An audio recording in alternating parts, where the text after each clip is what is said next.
আকাশবাণী কলকাতা। স্থানীয় সংবাদ পড়ছি নমামি বসু রুদ্র। সর্বোচ্চ আদালতের নির্দেশ মেনে রাজ্য সরকার এসএসসির বাতিল হওয়া শিক্ষক পদের নিয়োগের প্রক্রিয়া শুরু করছে। একই সঙ্গে নতুন কিছু শূন্য পদে স্কুল সার্ভিস কমিশনের মাধ্যমে নিয়োগের প্রক্রিয়া শুরু হবে।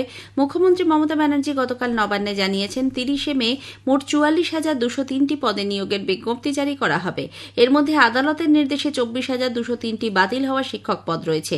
এছাড়াও বিভিন্ন স্কুলের শিক্ষক, গ্রুপ সি এবং গ্রুপ ডি শূন্য পদ মিলিয়ে আরও প্রায় ২০,০০০ অতিরিক্ত কর্মী নিয়োগ করা হবে। তিনি বলেন, আদালতের নির্দেশে বাধ্য হয়ে সরকারকে শিক্ষক নিয়োগের বিজ্ঞপ্তি জারি করতে হচ্ছে। তবে একই সঙ্গে রায় পুনর্বিবেচনার জন্য রাজ্য সরকার ইতিমধ্যে সুপ্রিম কোর্টে আবেদনও দাখিল করেছে। চাকরিহারা প্রার্থীদের জন্য সব রাস্তা খুলে রাখতে পরীক্ষায় বসারও আবেদন জানান মুখ্যমন্ত্রী। যেহেতু এখনো রিভিউটা হয়নি, কারণ রিভিউ পিটিশন পেন্ডিং আছে, অথচ আমাদের হাত বেঁধে দেওয়া হয়েছে 31 মের মধ্যে নোটিফিকেশন করতে হবে। তাই বাধ্য হয়ে আমি জানাচ্ছি, দুটো প্রসেসই আমাদের চালু থাকবে। একটা হচ্ছে সুপ্রিম কোর্টের অর্ডার অনুযায়ী আমরা 31 মের মধ্যেই সুপ্রিম কোর্ট যে অর্ডারটা দিয়েছে সেটা নোটিফিকেশন করব।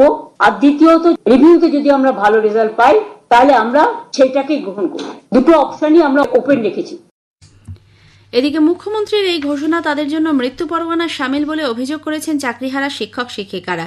যোগ্য শিক্ষক শিক্ষিকা অধিকার মঞ্চের তরফে বৃন্দাবন ঘোষ বলেন, রিভিউ পিটিশনের মাধ্যমে তাদের চাকরি বাঁচানোর জন্য সরকারকে জোরালোভাবে চেষ্টা করতে হবে। জুনিয়র ডাক্তারদের অন্যায়ভাবে বদলির অভিযোগে মুখ্যমন্ত্রী মমতা ব্যানার্জিকে চিঠি দিয়েছে association of health service doctors.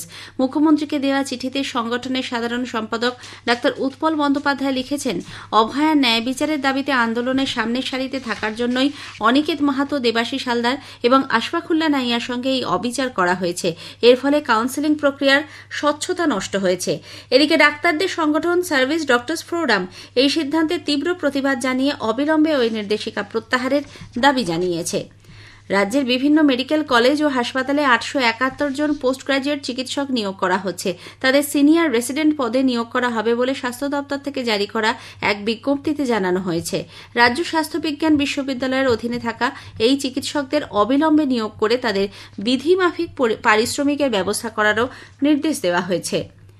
উত্তর পশ্চিম বঙ্গোপসাগরে ওড়িশা উপকূলে সৃষ্ট নিম্নচাপটি ক্রমে উত্তর দিকে অগ্রসর হওয়ায় আজ ও আগামীকাল দক্ষিণবঙ্গের সব জেলায় ভারী থেকে অতি ভারী বৃষ্টির পূর্বাভাস। সর্বত্রই ঝোড়ো হাওয়া বয়ে যেতে পারে। ইতিমধ্যেই গত রাত থেকে বৃষ্টি হচ্ছে। আজ সমুদ্র উত্তাল থাকার সম্ভাবনা। মৎস্যজীবীদের আগামী 31 তারিখ পর্যন্ত সমুদ্রে যেতে নিষেধ করা হয়েছে। আবহাওয়া দপ্তরের পূর্বাঞ্চলীয় প্রধান ডক্টর সোমনাথ দত্ত একথা জানান। মুর্শিদাবাদ, বীরভূম, বর্ধমান, বাঁকুড়া, পশ্চিম মেদিনীপুর, ঝাড়গ্রাম, পূর্ব মেদিনীপুর, দক্ষিণ 24 পরগনা, হুগলি, মুর্শিদাবাদ এই সমস্ত জেলাগুলোতে বিক্ষিপ্তভাবে ভারী থেকে অতি ভারী বর্ষণের সম্ভাবনা রয়েছে। ঝাড়গ্রাম, 2 মেদিনীপুর, হুগলি, হাওড়া, কলকাতা এবং দক্ষিণ 24 পরগনা, উত্তর 24 পরগনা এই জেলাগুলোতে থান্ডারস্টর্ম উইথ লাইটনিং এবং তার সাথে গাস্টি উইন্ড 40 থেকে 50 কিলোমিটার হওয়ার সম্ভাবনা রয়েছে। নিম্নচাপ ও অমাবস্যার ভরা কোটালে জোড়া ফলায় দক্ষিণ 24 পরগনা জেলায় আজ হলুদ সতর্কতা জারি করা হয়েছে। জেলার পাথর প্রতিমা, নামখানা, সাগর, কুলতলি, গোসাবা, কাকদ্বীপের নদী ও সমুদ্র বাঁধে কানায় কানায় জল। আজ থেকে রয়েছে জলোচ্ছ্বাসের সতর্কতাও। পাথর প্রতিমা, জি প্লট, দুর্বাচটিতে সমুদ্র ও নদীর জল বাঁধ টপকে লোকালয়ে ঢুকেছে। জেলা প্রশাসন দুর্যোগ মোকাবিলায় দফায় দফায় বৈঠক করছে। সব বিভাগের কর্মীদের ছুটি বাতিল করা হয়েছে। কন্ট্রোল রুম খোলার পাশাপাশি বিডিও অফিসে শুকনো খাবার, পানীয় জল, ত্রিপল মজুত রাখা হয়েছে। রাজ্য দূষণ নিয়ন্ত্রণ পর্ষদ শিল্প, চুল্লি ও বয়লারে কয়লা ও ফার্নেসে অয়েলের পরিবর্তে জৈব জ্বালানি, পেলেট, ব্রিকুয়েট বা কৃষিভিত্তিক জ্বালানি ব্যবহারে অনুমোদন দিয়েছে।